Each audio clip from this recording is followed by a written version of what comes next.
While the summer is approaching the northern hemisphere, parts of the Europe have been underwater, while other parts were scorching under the sun. Today we will be looking at 5 integrations for Home Assistant that can one way or the other help you with all the good and the bad stuff that summer will bring.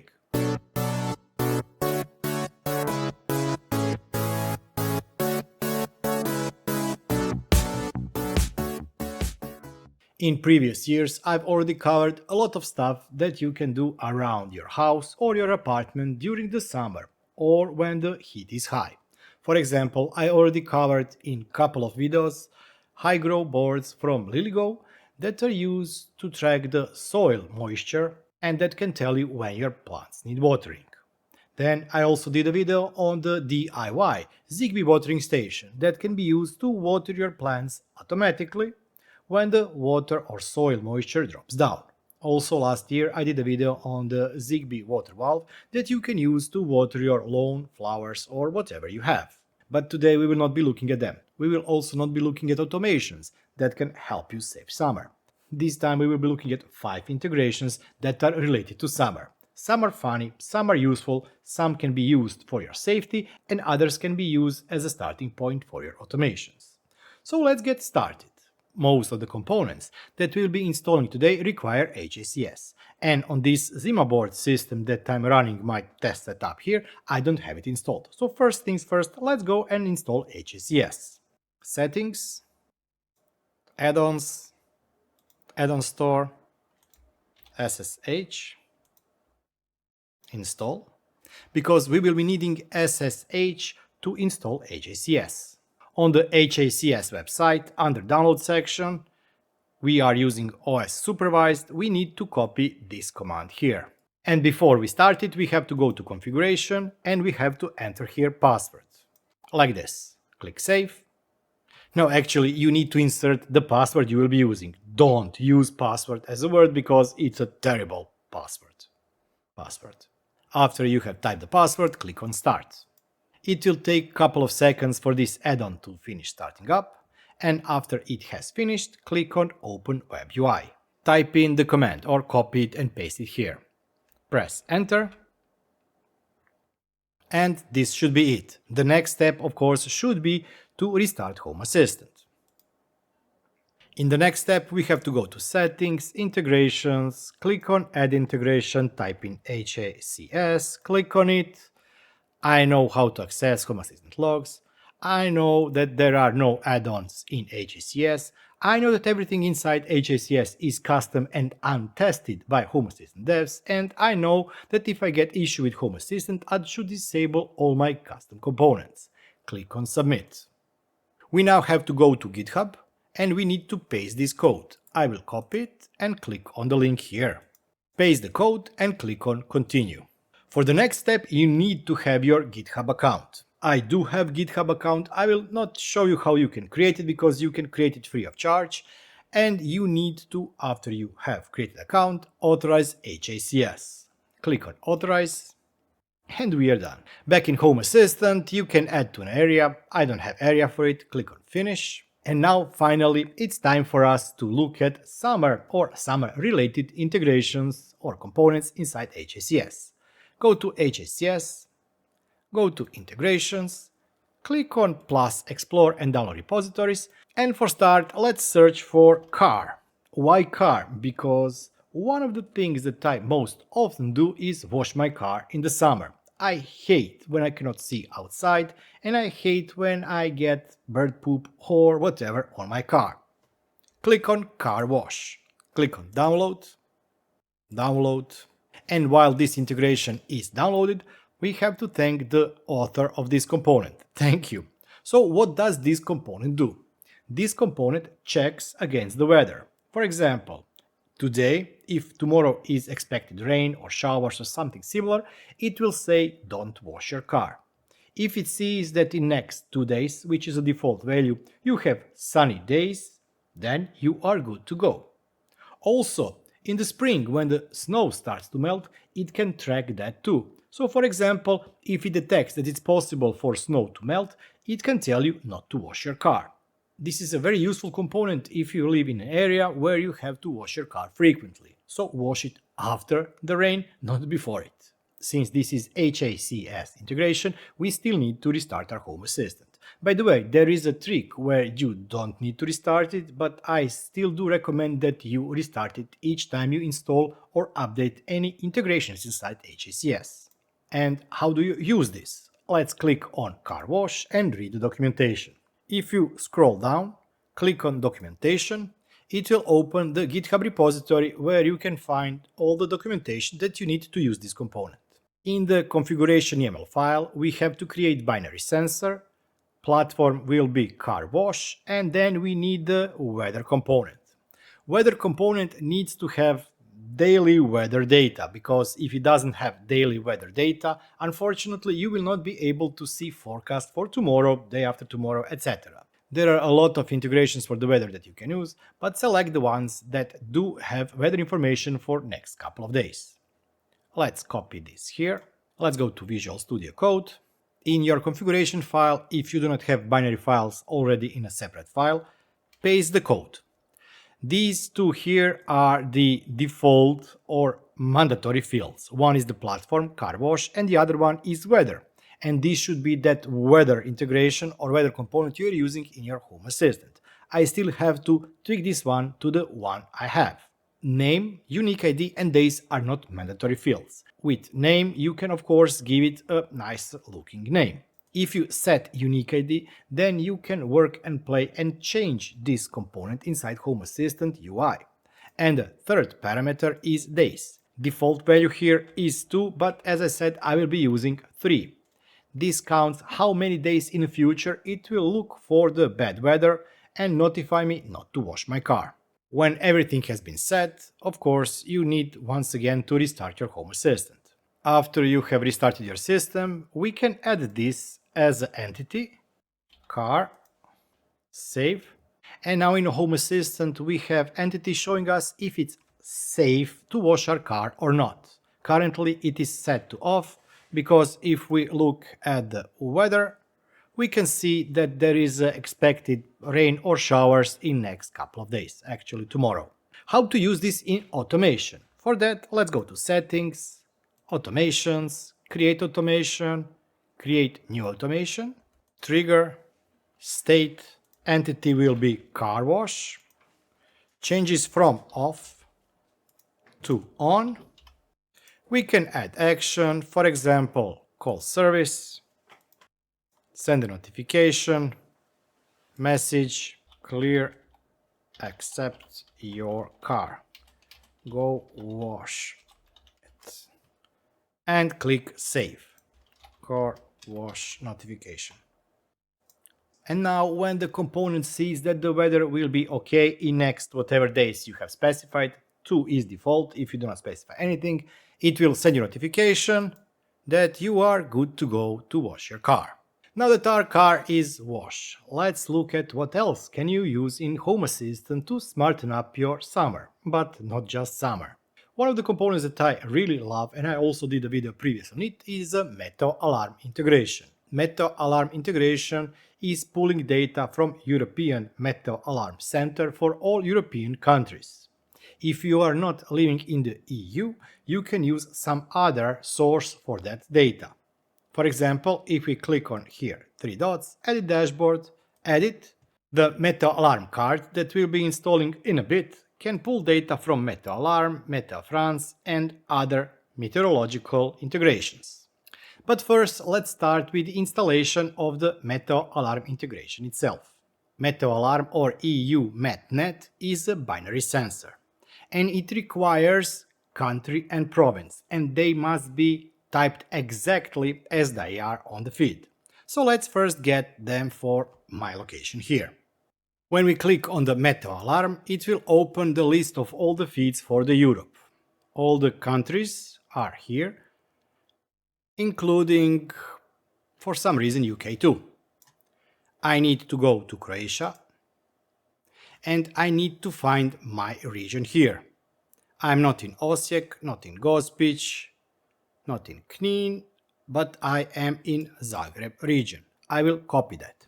This needs to match exactly what it is listed on the Meteoalarm webpage.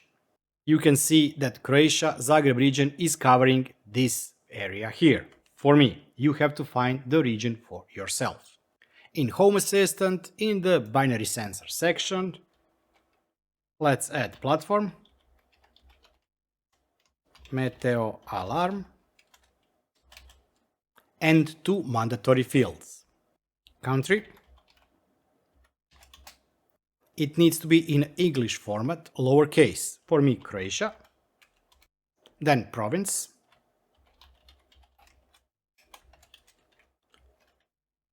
I have pasted what I have copied from the Meteoalarm website. There are two additional configuration parameters if you want. One is name, where you can give name to this integration. And the other one is language. For example, in my case, this can be HR or EN for English. This is default for the English. And as this is the configuration YAML file integration, we still need to restart our Home Assistant. Let's check states here. Meteoalarm, yes, this is the alarm I have for my region here. Settings, automations, create automation, new automation. Let's add trigger, state, Meteoalarm, changes from off, which is default state when there is no alarm available in the area, add action, call service, notify. In title we can add this here, and message can be this here. This example has been copied from the documentation of Home Assistant. If you want, you can check out my GitHub repository where my configuration is available. I have a lot of automations there, also the automation for this one here. For example, when there is a Meteoalarm, either yellow or red warning, I receive a verbal notification on all the speakers in my home, but also notification is pushed to all mobile phones. Oh, I didn't mention, what type of the warnings can you receive? For example, flood warning, flash floods, heat waves, tornadoes, extreme temperature, either hot or cold, so anything can be reported by the Meteoalarm. It's a very versatile notification, and during the summer you do get a lot of warnings about the possible lightning storms, floods, and similar. Let's click Save. Meteoalarm notification. Click Save. The problem with this component is that this is binary sensor, and unfortunately in Home Assistant there is no easy or nice way to show this component, unless you have HACS. Let's go to HACS, Frontend, and type here Meteoalarm. Click on Meteoalarm Card, and when you install it, you will have at a glance status of the Meteoalarm. No warnings, yellow, orange or red. Yeah, I forgot about orange. Click Download, Download, and thanks to Mr. Bartusek for this component. Reload. Hopefully it's now been installed. Let's go to Overview and let's edit Dashboard. Add card, custom Meteoalarm card. The integration we are using is Meteoalarm. The entity is this binary sensor. You can hide it if there is no warnings, but I usually leave it at on. Click Save, and this is how now you will be seeing if there is any warning in your area or not. If you click it, you will see the information that is currently unsafe, and the attributes will hold all the data related to that specific warning. But as I mentioned, there are other components or other integrations. For example, NWSAlerts and also Antistorm. One other integration can also be useful. That one is called Blitzortung. This integration will help you track in real time all the lightning strikes. For example, I have currently one lightning strike at 55.6 kilometers, which actually doesn't mean that a lot to me. But you can create automations that will warn you if the lightnings move to your area. And that is exactly what I have in my Home Assistant. For that we need to install Blitzortung. In HACS, go to Integrations, click on Explore, type Blitz, Ortung Lightning Detector. Click on it, and let's click on Download. This integration once again requires us to restart our Home Assistant. I will now show you one trick. If you are installing HACS integrations, some integrations can actually be used without restarting Home Assistant. Let's go to Settings, Integrations, Add Integration, and type for Blitzortung. Click on this one here. Name of the integration will be this one here, and finish. The sensor has been set up, although we didn't restart our Home Assistant. If you want, you can tweak the configuration. First, latitude and longitude. These are pulled from Home Assistant setup. If you have set up your location in Home Assistant, it will use that data here. Next is the radius. 100 kilometers, it can be either more or less. I usually do not care for anything above 50, so I will add here 50 kilometers. Time window in minutes, 120 means in the last 120 minutes. You can reduce it, and also maximum number of tracked lightnings. These lightnings can be also tracked on the map, so be careful if you have too many entities. Previously it used to slow down the system, and after the integration receives data from the service, you will have the information about the lightning strike here. Also, depending on how you set up everything, you can see them here on the map too. In terms of automation, here is the automation that I'm using myself. When lightning counter changes, I'm using this here. I'm looking if there is somebody at home or not, and if the lightning strike is within the 5-kilometer radius. If it is, I'm sending notification that lightning has struck somewhere near us.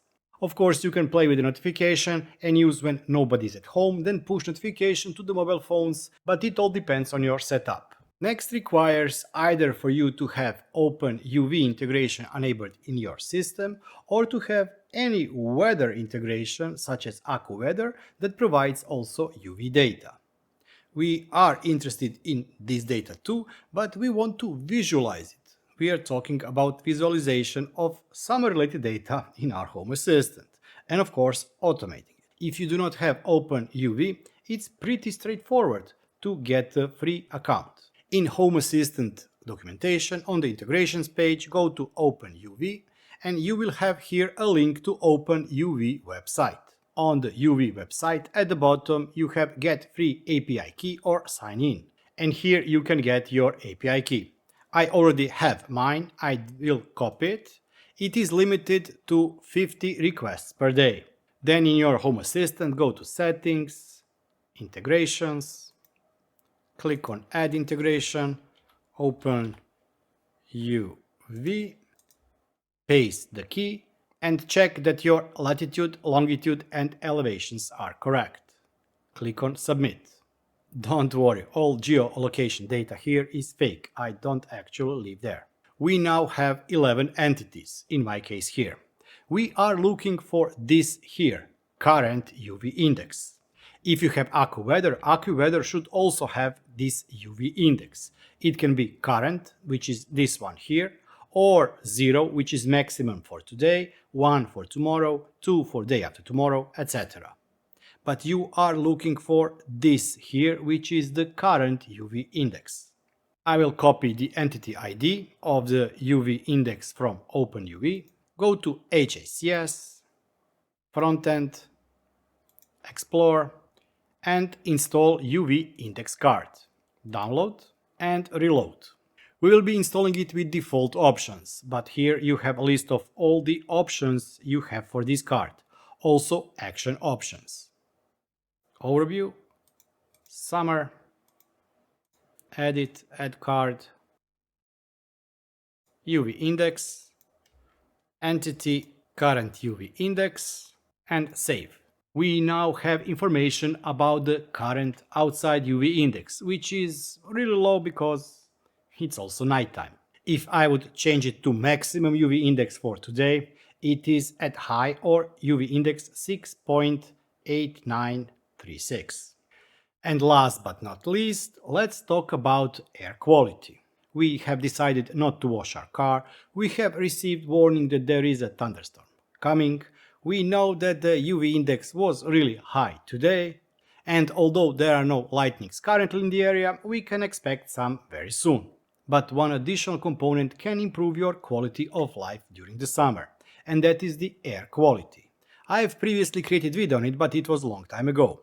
Let's see what you need to do to install AirVisual. Go to Settings, Integrations, click on Add Integration, type in AirVisual, and decide what you want to go with. There is a Pro version and Cloud version. We will be going with the Cloud version, and we will be using this geographical location by latitude and longitude. You can of course go by the name and then type the name for the city or the place where you live, but we will go with this one and click on Submit. We need the API key. In order to get the API key, which is free, there is a community version that is free for 12 months, then you can renew it. On the AirVisual Cloud link on the Home Assistant integrations page, click on here and create account if you haven't, and then click on New Key. I already have key that has been expired, so I will delete it. Create a new key, Community, Create. And this is my new key. It will expire in 12 months. I will copy it and paste it inside Home Assistant. Click on Submit. And that's it. We now have 6 entities: Chinese air pollution level, Chinese air quality index, Chinese main pollutant, US air pollution level, US air quality index, and US main pollutant. And here they are, 5 simple components for your Home Assistant: car wash, Meteoalarm, UV index, AirVisual, and Blitzortung. Of course, there are many more practical HACS and internal Home Assistant integrations that you can use to automate your home. If you're interested in more videos like this, drop me a line down below. There are of course other things that you can do that is beyond the integrations in HACS or internal Home Assistant integration. For example, one of my summer automations that I frequently use is to check when I should close the windows and open the windows in the summer. If the external temperature is much cooler than the internal, it tells me to open the windows. Also, when it sees that the external temperature is rising, it warns me to close the windows so I can keep my apartment cool. There are a lot of things that you can do with your smart home. So if you want to see more stuff like this, don't forget to subscribe to this channel. And let me take this opportunity to thank all those wonderful people that are supporting me and that have become YouTube channel members. Thank you all for all of your support. But let's not forget each and every one of you who has watched, liked, or subscribed to my channel. If you too want to support the channel, you can do so by clicking the join button down below, or going to my merchandise store and buying something there. I'll be seeing you next time. Until then, bye bye and have fun.